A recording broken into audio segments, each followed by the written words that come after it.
രാജ്യത്തിനകത്തും രാജ്യാന്തര രംഗത്തും ഏറ്റവും കൂടുതൽ ആദരവും ബഹുമാനവും ആർജിച്ചുകൊണ്ട് കേരള മുസ്ലിം ജമാഅത്ത് എന്ന മഹത്തായ ബഹുജന പ്രസ്ഥാനത്തെയും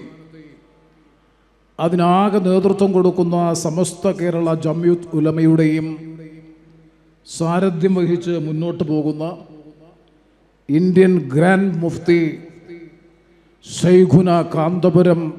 AP അബൂബക്കർ മുസ്ലിയാർ അവർകൾ ഉസ്താദ് അവർകൾ, ഈ സമ്മേളന വേദിയിൽ സന്നിഹിതനായിട്ടുള്ള ഖലീലുൽ തങ്ങൾ ഉൾപ്പെടെയുള്ള പണ്ഡിത ശ്രേഷ്ഠരായിട്ടുള്ള മഹത് വ്യക്തികൾ,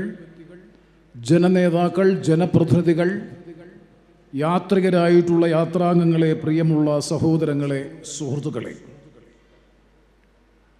വളരെ കാലിക പ്രസക്തമായ ഒരു സന്ദേശം കേരള സമൂഹത്തിൻ്റെ മുമ്പാകെ അവതരിപ്പിച്ചുകൊണ്ടാണ്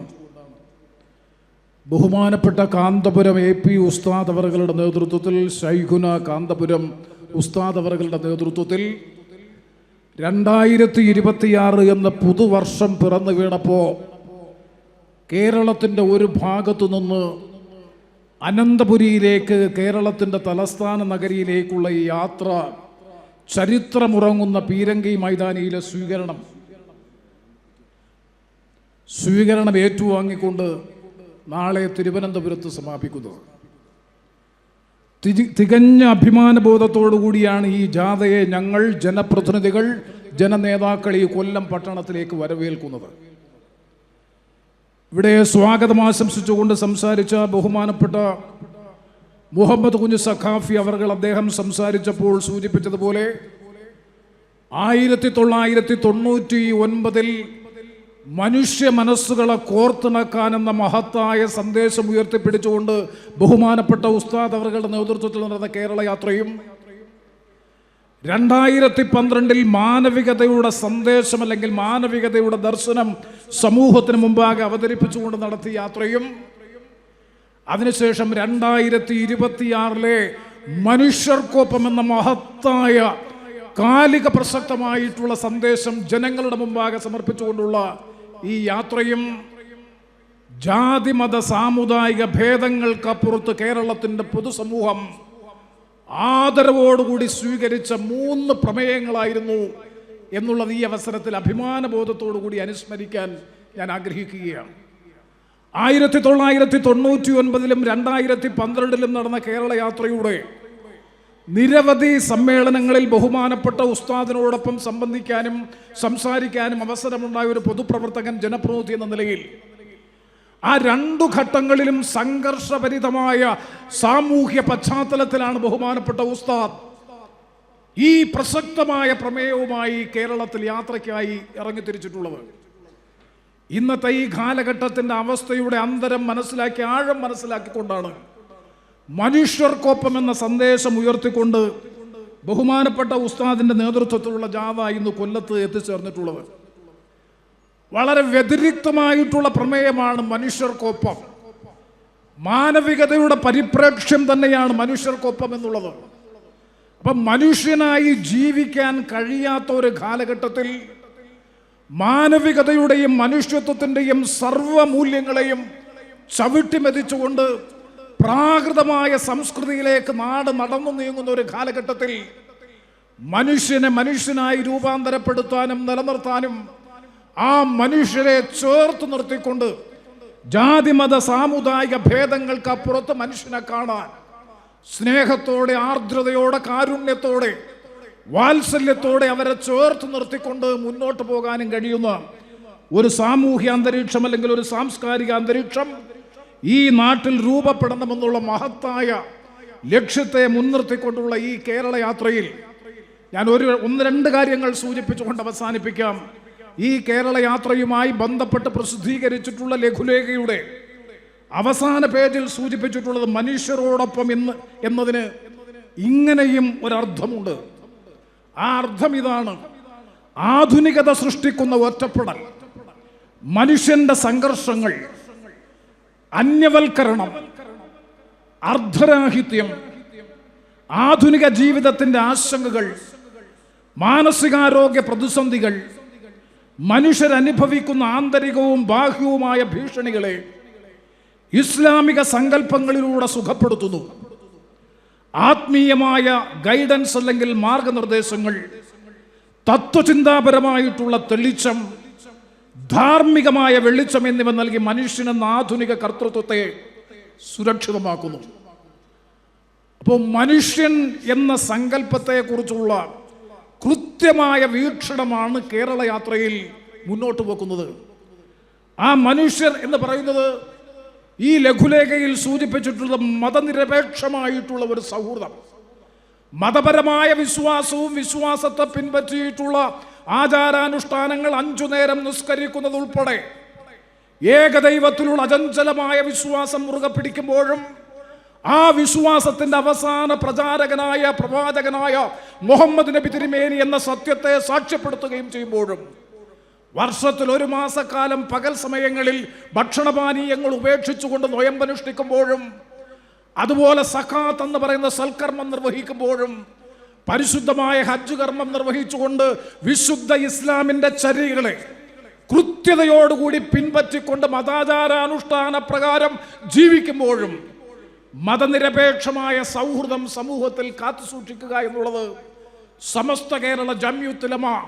1926 ജൂൺ മാസം 26-ാം തീയതി കോഴിക്കോട് മുനിസിപ്പൽ ടൗൺ ഹാളിൽ വെച്ച് രൂപീകരിച്ച് 1 നൂറ്റാണ്ട് പിന്നിടുമ്പോൾ അതിൻ്റെ ബഹുജന പ്രസ്ഥാനമായിട്ടുള്ള കേരള മുസ്ലിം ജമാഅത്തിന്റെ ആഭിമുഖ്യത്തിൽ ഇത്തരത്തിലൊരു യാത്രയുമായി ബഹുമാനപ്പെട്ട ഉസ്താദ് കേരളത്തിന്റെ തെരുവീഥികളിലൂടെ 94-ാമത്തെ വയസ്സിൽ ഈ തെരുവീഥികളിലൂടെ സഞ്ചരിക്കുമ്പോൾ മതനിരപേക്ഷ സൗഹൃദമാണ് മതവിശ്വാസം മുന്നോട്ട് വെക്കുന്ന, ഇസ്ലാം മുന്നോട്ട് വെക്കുന്ന ജീവിത ദർശനം എന്ന മഹത്തായ സന്ദേശം നൽകുമ്പോൾ അതാണ് യഥാർത്ഥ മനുഷ്യനെന്ന് കൃത്യമായി അടയാളപ്പെടുത്തിക്കൊണ്ട് ബഹുസ്വര സമൂഹത്തിലെ സഹകരണങ്ങൾ, സമാധാനം, ജനാധിപത്യ പ്രക്രിയയിലെ പങ്കാളിത്തം, സാമൂഹികമായിട്ടുള്ള ഉത്തരവാദിത്വം, മാനവികതയുടെ മൗലിക ഭാഗങ്ങളെ പ്രകാശിപ്പിക്കാത്തത് എന്തു ജീവിതം, സഹകാരിയായ മനുഷ്യനെയാണ് സമൂഹം ഇന്ന് അന്വേഷിക്കുന്നത്. ഈ കാഴ്ചപ്പാട്, ഈ ദർശനങ്ങൾ മുന്നോട്ട് വെച്ചുകൊണ്ട് പ്രവർത്തിക്കുന്ന കാലഘട്ടത്തിൽ ഞാൻ ഈ സമ്മേളന വേദിയിലേക്ക് കടന്നു വന്നപ്പോൾ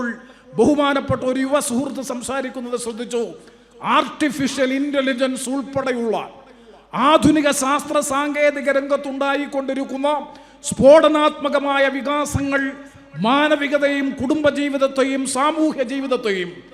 എങ്ങനെ അതിൻ്റെ പ്രത്യാഘാതങ്ങൾ ഉണ്ടാക്കുന്നു എന്നുള്ളതിനെ സംബന്ധിച്ച് കൃത്യമായ വിശകലനം നടത്തിക്കൊണ്ട് അതിനും ഇസ്ലാമിക ദർശനത്തെ പിൻപറ്റിക്കൊണ്ട് അതിനും കൃത്യതയോടുകൂടിയ വ്യാഖ്യാനം നൽകിക്കൊണ്ട് കാലത്തെയും അതിജീവിക്കുന്ന മാറ്റങ്ങളെ സംബന്ധിച്ചിടത്തോളം കൃത്യമായിട്ടുള്ള വിശദീകരണം, സ്പഷ്ടീകരണം, അതോടൊപ്പം വളരെ വ്യക്തമായിട്ടുള്ള വ്യാഖ്യാനം നൽകി വിശ്വാസത്തെ മുറുകെ പിടിച്ചുകൊണ്ട് കാലത്തെ കൂടെ ചേർത്ത് നിർത്തി കാലാനുസൃതമായ ജീവിതം നയിക്കാൻ ഒരു സമൂഹത്തിന് കരുത്തും ശക്തിയും നൽകുമ്പോൾ സമൂഹത്തിലെ നിസ്വർഗത്തിൽപ്പെട്ടവർ, പാർശ്വവൽക്കരിക്കപ്പെട്ട പാവപ്പെട്ടവർ, ചൂഷണത്തിന് വിധേയമായി കൊണ്ടിരിക്കുന്ന സാമാന്യ ജനസമൂഹം, ദുരിതവും ക്ലേശവും പ്രയാസവും അനുഭവിക്കുന്ന മുഴുവൻ ജനങ്ങളെയും ചേർത്ത് നിർത്തിക്കൊണ്ട് അവരാണ് യഥാർത്ഥ മനുഷ്യർ, അവരുടെ ജീവിത സ്വപ്നങ്ങളെ തച്ചുടക്കുന്നവർ മാനവികതയുടെ പ്രതീകങ്ങളല്ല, മനുഷ്യൻ എന്ന പദത്തിന്റെ നിർവചനത്തിന്റെ പരിധിയിൽ വരാൻ കഴിയില്ല. അതാണ് ഉദ്ഘാടന പ്രസംഗത്തിൽ ചുരുങ്ങിയ വാക്കുകളിലൂടെ ബഹുമാനപ്പെട്ട ഉസ്താദ് സംസാരിച്ചപ്പോൾ സൂചിപ്പിച്ചു. ഇന്ന് ലോകം ഒരു യുദ്ധാന്തരീക്ഷത്തിലേക്ക് നീങ്ങുമ്പോൾ ആ യുദ്ധത്തിന്റെ പ്രത്യാഘാതങ്ങൾ നിസ്വർഗത്തിൽപ്പെട്ട സാധാരണക്കാർ ഉൾപ്പെടെയുള്ള മുഴുവൻ മനുഷ്യ സമുദായത്തെയും പ്രതികൂലമായി ബാധിക്കുമെന്നുള്ളത് കൊണ്ട് തന്നെ ആ യുദ്ധരഹിതമായിട്ടുള്ള ഒരു സാമൂഹ്യ വ്യവസ്ഥയുടെ സംസ്ഥാപനത്തിന് വേണ്ടിയിട്ടുള്ള പ്രവർത്തനങ്ങൾക്ക് നേതൃത്വം കൊടുക്കാൻ കഴിയണമെങ്കിലും നമ്മൾ മനുഷ്യരായാലേ മതിയാകൂ, മനുഷ്യരോടൊപ്പം നിന്നാലേ മതിയാകൂ, മനുഷ്യരുടെ കൂട്ടായ്മ പടുത്തുയർത്തിയാലേ മതിയാകൂ. അതുകൊണ്ട് ആഗോള തലത്തിൽ ഉയർന്നു വന്നിട്ടുള്ള ഭയാനകമായിട്ടുള്ള സാഹചര്യങ്ങളുടെ, രാഷ്ട്രീയ സാഹചര്യങ്ങളുടെ കൂടി പശ്ചാത്തലത്തിൽ കേരളത്തിലാണ് യാത്ര നടത്തുന്നതെങ്കിൽ പോലും ആ യാത്രയുടെ സന്ദേശം, ആ യാത്ര മുന്നോട്ട് വെക്കുന്ന സന്ദേശം, പ്രമേയം, മനുഷ്യർക്കൊപ്പം എന്നുള്ള പ്രമേയത്തിന്റെ പ്രസക്തി വർദ്ധിത ശക്തിയോടുകൂടി നിലനിൽക്കുന്നു എന്നുള്ളത് വളരെ അഭിമാനബോധത്തോടു കൂടി ആവർത്തിച്ച് അഭിവാദ്യം ചെയ്തുകൊണ്ട് അനുമോദനങ്ങൾ അർപ്പിച്ചുകൊണ്ട് 94-ാമത്തെ വയസ്സിലും ബഹുമാനപ്പെട്ട ഇന്ത്യൻ ഗ്രാൻഡ് മുഫ്തി എന്ന് പറയുന്ന സവിശേഷമായ ആദരവ് രാജ്യത്തിനകത്തും രാജ്യാന്തര രംഗത്തും ആർജിക്കാൻ കഴിഞ്ഞിട്ടുള്ള അഭിവന്ദ്യനായ ശൈഖുന കാന്തപുരം AP അബൂബക്കർ മുസ്ലിയാർ അവറുകൾ അല്ലെങ്കിൽ ഉസ്താദ് അവറുകൾ, അദ്ദേഹത്തിൻ്റെ നേതൃത്വത്തിൽ നടക്കുന്ന ഈ കേരള യാത്രയുടെ പ്രസക്തി, പ്രാധാന്യം രാഷ്ട്രീയ ലോകത്തും സാമൂഹിക രംഗത്തും സാംസ്കാരിക രംഗത്തും കൂടുതൽ ചലനങ്ങൾക്കും ആഴത്തിലുള്ള ചർച്ചകൾക്കും വഴി തുറക്കാൻ ഉപകരിക്കുന്ന ചരിത്രപരമായ യാത്രയായി ബഹുമാനപ്പെട്ട ഉസ്താദ് അവറുകളുടെ മൂന്നാമത്തെ ഈ കേരള യാത്രയും ഫലപ്രദമായി വിജയിക്കട്ടെ എന്ന് ആത്മാർത്ഥമായി ആഗ്രഹിച്ചുകൊണ്ട് ഈ യാത്രയ്ക്ക് മുഴുവൻ ആശംസകളും നേർന്നുകൊണ്ട് കേരളത്തിൻ്റെ വിവിധ ഭാഗങ്ങളിൽ നിന്ന് യാത്രികരായി ഇവിടെ എത്തിച്ചേർന്നിട്ടുള്ള മുഴുവൻ കേരള യാത്രാംഗങ്ങളെയും അതിൻ്റെ നേതൃത്വം കൊടുക്കുന്ന ബഹുമാനപ്പെട്ട ഉസ്താദറുകളെയും ഉപനായകനായിട്ടുള്ള ബഹുമാനപ്പെട്ട ഖലീലുൽ ഉസ്താദ് ഉൾപ്പെടെയുള്ള മുഴുവൻ പണ്ഡിത ശ്രേഷ്ഠരായിട്ടുള്ള മഹത് വ്യക്തികളെയും യാത്രികരെയും കൊല്ലം നഗരത്തിലേക്ക്, കൊല്ലം പട്ടണത്തിലേക്ക് ഹാർദമായി സ്വാഗതം ചെയ്തുകൊണ്ട്, അഭിവാദ്യം അർപ്പിച്ചുകൊണ്ട്, ആശംസകൾ നേർന്നുകൊണ്ട് ഞാൻ എൻ്റെ എളിയ വാക്കുകൾ അവസാനിപ്പിക്കുന്നു. നന്ദി, നമസ്കാരം.